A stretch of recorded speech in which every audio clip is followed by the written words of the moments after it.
Step into the political ring where two titans of Orange County vie for Senate supremacy. But is it about issues or egos? Let's go.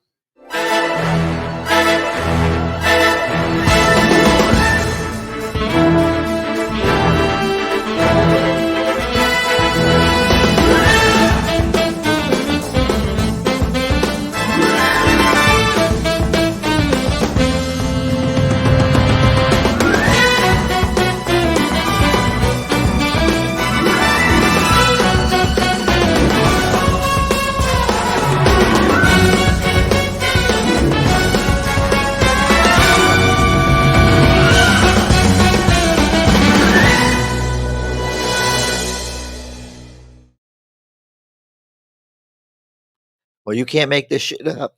Former State Senator Randolph Bracy is challenging incumbent Geraldine Thompson for the Florida Senate in District 15.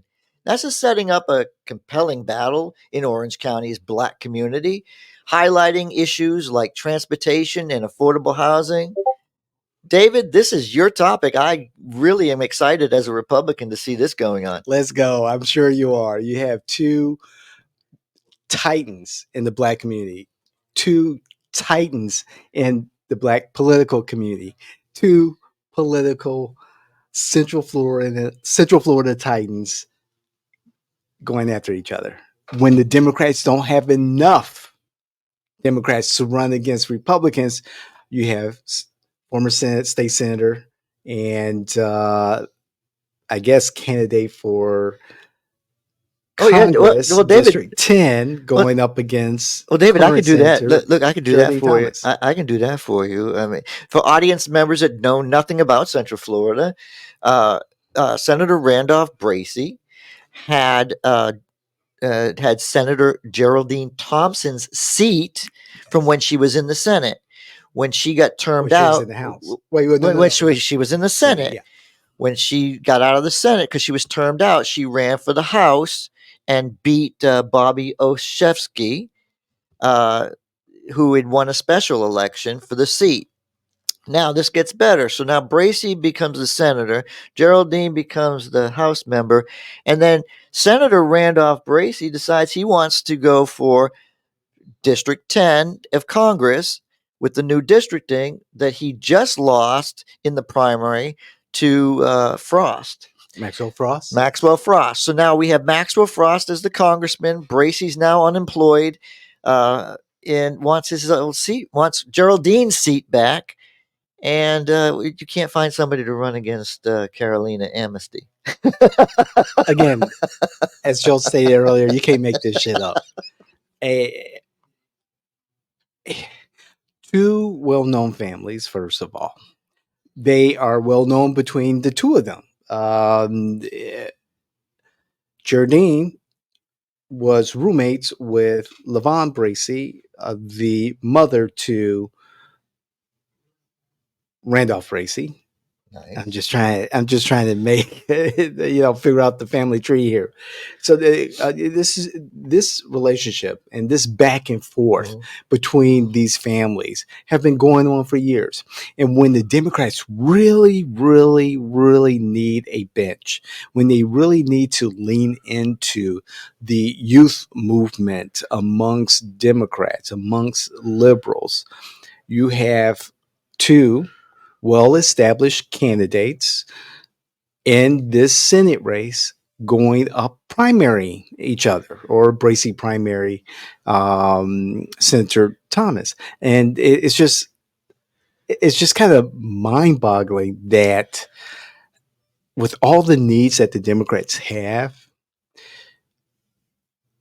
that voters have to face, Democratic voters in this district have to face these two again on their ballot, and one of them will not be able to run for a seat that's necessary, a seat that they need a Democratic challenger for. Listen, there's plenty. There's plenty of work out there that needs to be done. I know that they're probably just not looking at the fact that, hey, I get it. I am not. I have a serious problem with age. I'm getting older, and I know that I'm not like I was when I was younger. I'm not going to try to be mean or nasty, but Geraldine Thompson, from commission to the Senate to the House to the Senate, uh, I I don't know what's wrong with our society today that we haven't done enough for Geraldine to be able to let her retire and Right. relax Right. and do what she needs to do. I mean, what are we doing wrong as a society that poor Geraldine at 75 is still running for the Senate, right? And then Bracy, what kind of job do you have that you really need to go up to Tallahassee for 3 months and screw our get nothing done? Right. I mean, you lied to everybody and didn't win because you lied and said you were a bipartisan. You got more stuff done, and when people looked at your record, they knew you were a liar. So, look, there are other seats out there. You two need to just kind of take a coin, flip it, and find another place to run. I'm trying to help, guys. I mean, I'm not trying to be bad. I'm trying to help. Listen, we have some really good Republicans that would love to whip your ass. Sorry, Dave. Yeah, no, No, no. this is too. This is. You're calling it as you see it, and in this particular article, Jay Fortune, um, was interviewed, and he said that this was a win-win for the residents of the district and for the Democrats. I think that's a big question mark. I don't see how this is a win-win for the people of Senate District 15. Someone is going to be without a job. Someone is going to be in the Senate and pretty much sit there while the Republicans will do what Republicans do in the legislature, pass their bills, and again, make the Democrats non-consequential.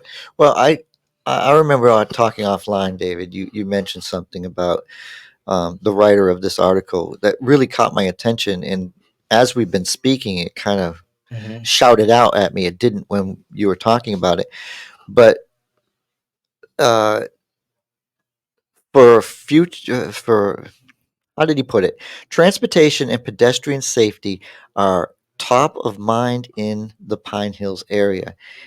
The writer, he worries for his 90-year-old grandmother and other area residents trying to cross Silver Star Road. So if this is a very active individual being asked these questions, you do realize that crossing Silver Star Road is a county commission and a city issue that maybe, he's kind of, okay. So why do you say that the senator is going to be able to get anything done about this? Like, this is where I get to the point where he needs to tune into our show. He needs to understand his local politics. He needs to understand that, okay, that road is that road is going to have the Department of Transportation. Yes, so it needs a FDOT, but they're not doing anything. The most they're going to do is name the damn thing.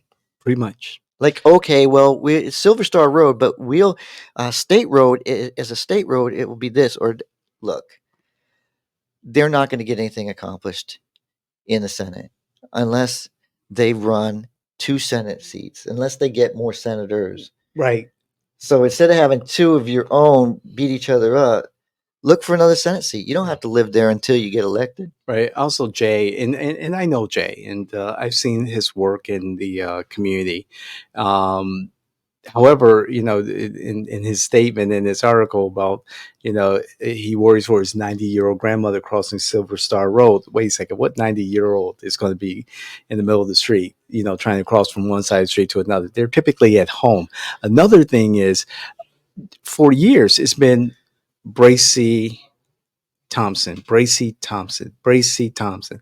And so a lot of these issues that Jay is bringing up have always been on the you would hope on the desk of either candidate. And so and this is why I'm thinking it's not a win-win for the residents of Senate District 15, because neither candidate has really addressed this so-called health crisis of trying to cross Silver Star, or the traffic or environmental causes or the housing issue or crime issue for years now. These same two individuals have been in office, and the results, one's been in both right, houses. right. So, like, if this is an issue now and they've been in office, It's you make a always very been good an issue. you make a good point. It's new blood. It's new blood. That's what's needed in New Orange County. faces. We need people to actually stand up. I mean, look, I've seen Regina Hill and Bracy when he was running for office in District 10 together. You know, it's the same people over and over Right, again. exactly. Yeah. Like, what are we getting out of here? What are we getting when you go to these meetings and you get to see these candidates stand up? Why did Republicans not show up at all? Because they knew they didn't have to show up. They didn't have to show up for these different things. True. But when you come out there, you have the same people at every single event. You guys keep putting the same people in, getting the same results. I thought Let's think that about it. somebody said that might be insanity. I think you're right. And to take it a little bit further, and I looked at the political landscape across Central Florida, and there's something that I've noticed, that there are certain families in Central Florida who have established themselves politically, that they have continued on and have created these dynasties, not in the Webster dictionary definition, but these political dynasties. And and I'll explain. You have the Bracys in their family tree. You have his sister, Randolph Bracy's sister, who is a state rep. They have their accolades who have run for office, like Erica Dunlap, who is running for the special election for District 5, Orlando City, Regina Hill's seat. So that's the Bracy family tree there. You have the Torres family. I was going to say the Torres family. Yeah, the Torres. You have Victor Torres, and even if the name has changed, and you become property appraiser, I mean, it doesn't matter. You're still part of the family. Exactly. They have their daughter Amy Mercado. Hey, David, isn't this a Olympic year? Like, in Paris, we're gonna have the 2024. Sure. Yeah. So this is actually track and field. You just do the pass the baton to the next one. Yeah, exactly. And the next family member. So Amy Mercado, who's a property appraiser, Carmen Torres, hey, it happens Victor Torres, his Senator Torres. I can't let you go by yourself. We have the same thing on our side. Yeah. Oh, we do have the same thing on our side. Oh, yeah, the Placencia family. I just want to make sure that people are aware, as I'm sitting here and David's explaining this, we have the same thing. Yeah. And I do appreciate, the people that I deal with on our side. Oh, yeah. But we do point it out, because you can't make this shit up. We exactly. have to do that. I mean, the Arringtons, the Torreses, as I was saying, they have their acolytes, and Tom Keene, Representative Keene, and Representative Harris, they all came from, that family tree. So ultimately, what I'm saying is, to the voters, something, if you're expecting something different, if you're expecting change, then you're not voting for any of these individuals. I mean, you're voting for the bench. If there is a bench in either party, you're voting for new faces, fresh ideas, and people who, again, I always say this, have the best ideas, representing their communities, and they are eager to represent us. Well, I mean, look, if you liked what Placencia did, you get used to the name, and then Placencia's sister runs, that's different in the case that she ran in a different seat. But if she ran in a different seat that was redrawn, right? If if Renee could have stayed in, if Representative Renee Placencia wasn't termed out, he would have loved to run for that seat. Mm-hmm. It was designed better than it was when he left it. Plakin, if Plakin was my choice as a state rep, right. His wife is not him, but the same Christian values. So yes, that's what you do. But those are votes that I know if I do it, mm-hmm. they're going to a House and a Senate that they can get something done. So if I'm a Democrat and I'm looking at my district and I'm looking at two of the same and I haven't gotten any improvement, why would I send them up there? Like, if I got no improvement from Plakin, I'm not voting for his wife. But I do know that they can get something done. Mm-hmm. But I have to have that trust. So, and that's a good point. The voters, look, this popularity contest, this family dynamics, is the only way it changes is if you look and you say it's time to change it. So if this is the mentality of this young man that's really big in the community, and I'm glad you know him because I unfortunately mm-hmm. don't. I appreciate his opinion. Mm-hmm. But I don't see it as a win. Agreed. Because if your community is suffering and you're telling me that you have to put these people back in to fix something that they've had an opportunity to fix, you have a problem. Maybe you need a Republican that agrees 100% with you, that you get in there and goes up there and says, listen, Silver Star is too wide. It's too much. It's absolutely got to have, look, let's help the county. Let's help the city, whoever's responsible for it. And let's give them a walkway. Let's give them an elevator because there's a 90-year-old lady trying to cross the road. Let's give them the elevator so they can walk across. I'm just saying, I'm looking at some waste in this, with flyovers that have nothing to do. A school that has a walkway that not a single child walks over. Yeah. I see that, and they're paid by cities and they're paid by different places. The money's out there, but you got to get the right people to spend it. I'm just saying, maybe you're voting for the wrong party, but on this thing, if you got a problem and it's broken, you can't send the same people to fix it. My final word, I could go on all day. That's a very good point. And, you could, I remember then candidate Bruce Anton, now Representative Bruce Anton. He was very blunt during the candidate forum. Oh, I love that man. I love that man. I would vote for him. He said, hey, I'm not going to fill you guys. He's talking to the audience. I'm not going to fill you guys with a bunch of BS about what I will do and how I'm going to do it, because the political reality is that the Democrats are in a minority here in Florida in the state legislature. And I will do my best to bring what I can back to the community. However, the truth is we're not in power. We don't have control of the committees. Yeah. We don't have the Senate. We don't have the governor's seat. He was very. The reason I said I would vote for him it was the fact that he's honest. Yeah. And if you got somebody who's honest, he said, look, I'm going to do what I can, but I can't sit here and make you a promise. Yeah. And he's listening, and he basically shut every single candidate he sure did. in that forum down, because it was almost like every word that came out of their mouth, people in the audience sit there and go, how are you going to do it? Yep. How are you going to do it?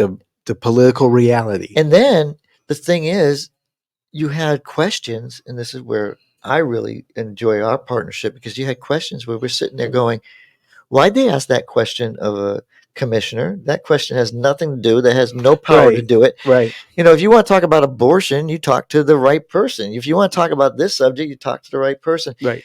That's why he was refreshing. Yes. Because he said, look, I love the question. I'm not, it was really, I'm not going to be able to do anything. Yep. Like that was he said, but I could try to get things done, but that's not, but that's a dead issue. The reality is, exactly. I go up there and I mention that, I'll be coming back home and saying, well, I'm on the record of saying 2 words, but I lost that debate. Right. And I agree. I appreciate Representative Anton saying what he did.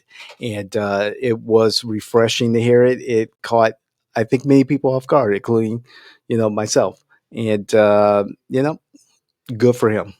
And I believe we need a little bit more um, accountability of our candidates when they say they're going to do X, Y, and Z, and challenge them when the political reality, I'm talking about the liberals and Democrats, the political reality is that we're looking at least for another decade, in my estimation, of the Republicans holding the majorities in the House and Senate and the Democrats being non-relevant.